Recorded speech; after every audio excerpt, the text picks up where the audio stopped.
I'm not the person who originally wrote this story, but I thought it was a good fit for this conversation. I'll share it with you, and you can give me your thoughts. I'm not going to use fake names to protect the people involved. They don't deserve to remain anonymous. If they or their friends read this, they'll easily figure out who I'm talking about. Let's start with the people involved in this story. Let's start with me. I'm a 32-year-old man, and I work as a middle manager at a very large company, one of the top 25 in the country. I'm focused on my career now, and I've already had my fun partying days when I was younger. Next is Allison, my girlfriend of 8 years, who I've been living with for the past 4 years. She works as an office manager at a big veterinary clinic. I thought she was my perfect match, my best friend, and my partner in every sense. I even thought we'd get married someday. Then there's Leslie, Allison's best friend since they were kids in the 2nd grade. They're incredibly close and have shared almost everything in life. They took dance classes together, went to prom and homecoming, and were even sorority sisters in college. Allison was Leslie's maid of honor at her wedding. They're more like sisters than just friends. Leslie works as a physician assistant in Pennsylvania. Next is Vicky, a good friend of both Allison and Leslie. They met in college as sorority sisters, just like Allison and Leslie. While Vicky isn't as super close to them as they are to each other, she's still a regular part of their lives. Vicky works as an accountant for a big accounting firm. Then there's Brett, Leslie's husband, who she dated for about 5 years before they got married. I think he's an okay guy, but we're not super close. I'd say we're more like good acquaintances. Brett works for a big company that installs and sells plumbing and heating cooling systems for large businesses and factories. He likes to have a good time and party, which makes me think he's not totally serious about his career. Honestly, I think he's a bit immature. Next is Jacob, Vicky's long-term boyfriend. They've been dating for about 4 years and living together for 1 year. I think he's a nice guy, but we don't really click. He's similar to Brett in terms of personality. Jacob works as a landman, which means he contracts with oil and gas companies. To be honest, I'm not really sure what his job entails, but I know he travels a lot and earns a good income. Now, let me tell you how Allison and I got together. We met in college, and she was everything I wanted in a partner: beautiful, smart, funny, outgoing, and responsible. We didn't start dating until after we graduated and found out we'd be working in the same city. We quickly became official and had a great relationship with excellent communication and a fantastic sex life. We both earned good money, and together we made a lot: $350,000 per year. I bought a house 4 years into our relationship, and we moved in together. Since the house was in my name, I paid the mortgage and most bills, which was fine by me. I even paid off her student loans and car debt. She saved most of her money and built a healthy retirement fund, which I was okay with. I thought we'd get married soon, so it didn't matter who paid for what. During our relationship, Allison and I spent a lot of time with our friends Leslie and Brett and Vicky and Jacob. We did all sorts of things together, like having dinner, bowling, playing pool, movie nights, barbecues, skiing, and lake trips. When we were younger, we used to go clubbing a lot, but Allison and I got tired of that scene and don't do it much anymore. The other two couples still like to party and club a lot. I really enjoyed spending time with Leslie and Vicky, and while I didn't get super close with Brett and Jacob, we all got along great. They were really close with each other though. Now, here's where things get interesting. Since we often hang out as 3 couples, I was okay with the girls planning a 10-day trip to Cancun for all 6 of us.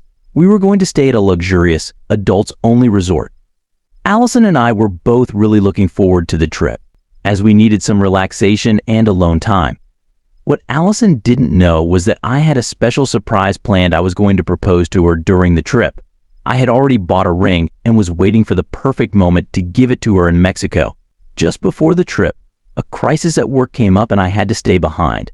Luckily, my company has a policy to reimburse employees for prepaid plans that need to be canceled last minute for critical business reasons. So, I got my money back for the flight and resort fee. I was disappointed, but I explained the situation to Allison and she understood. Since she was really looking forward to the trip and spending time with her friends, I encouraged her to go alone and have a great time. I didn't mention the proposal plan and thought I'd do it shortly after she got back. When the day of the trip arrived, I said goodbye and she left for the 10-day trip. While Allison was away, I received a few texts and pictures from her saying she missed me and wished I was there. But then something shocking happened. On the fourth day of her trip, my close friend David called me to talk about something important. David is a trusted friend who also works with Brett, and they're fairly good friends. Apparently, Brett had called David to discuss work-related matters, but the conversation took a surprising turn.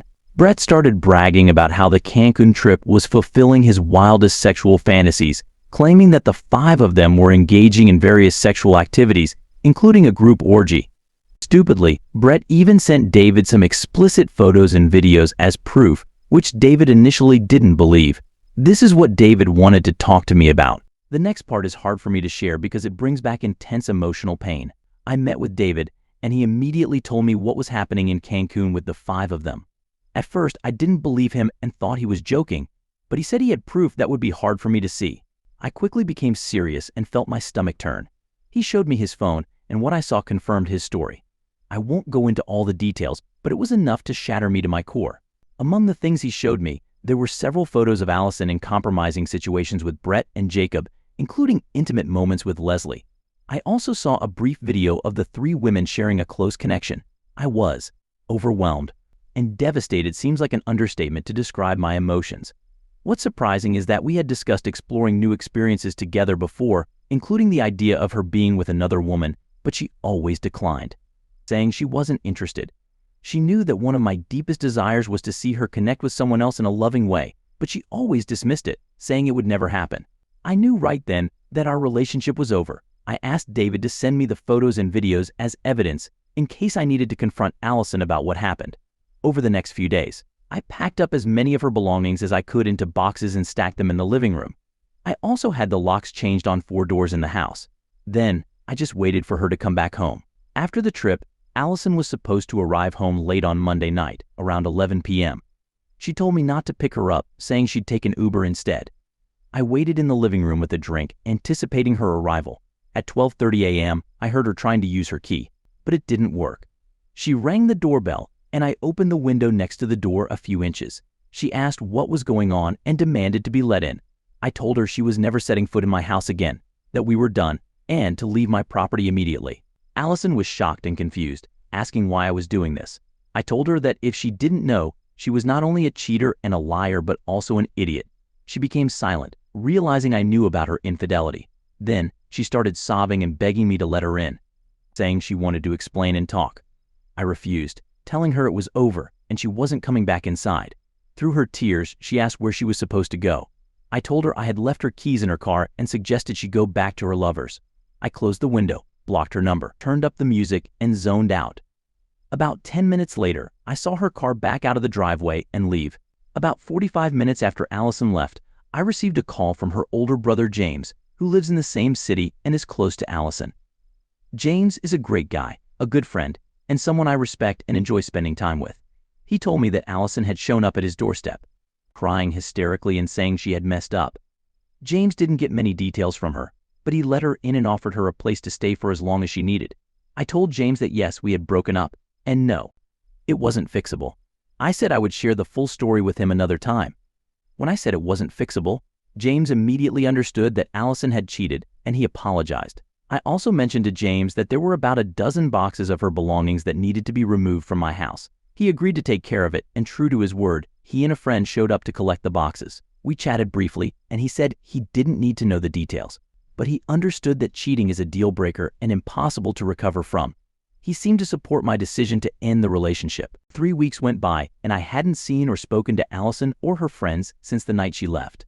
Then, I received a text from Leslie, asking to meet and talk. I initially declined, but she persisted, begging me to hear her out and promising not to try to change my mind. Curious about her motivations and hoping to understand why Allison cheated, I agreed to meet Leslie for coffee. My conversation with Leslie was revealing. She apologized and explained that what happened in Mexico was spontaneous, not planned. She said the other couples had discussed swinging before but never acted on it. Things got out of control, and Allison had hinted that I would be okay with her participating. Leslie then shared that Allison was struggling. She had quit her job, lost a significant amount of weight, wasn't taking care of herself or her hygiene, and rarely left the house. I listened to all this with a sense of detachment. I told Leslie that Allison's struggles were no longer my concern, and she needed to deal with them herself. I explained that I didn't hate Allison, but I had become indifferent to her and her well-being. To me, she was now just a stranger.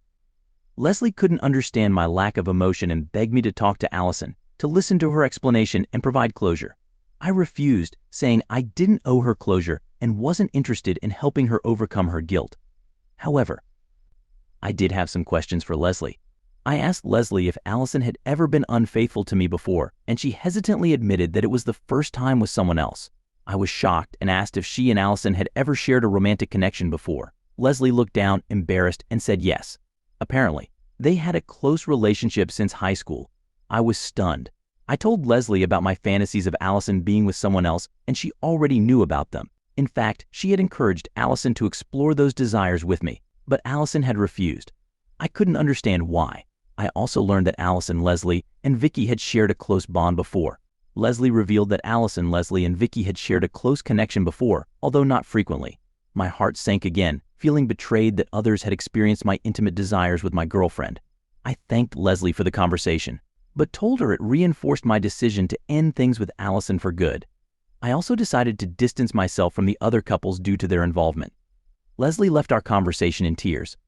Despite feeling no empathy for Allison and not caring about her future, I still felt a heavy emotional weight, like a burden was sitting on my chest. So, Redditors, I have 2 questions for you. 1. Was I wrong to refuse speaking to Allison after what happened? Am I the asshole? 2.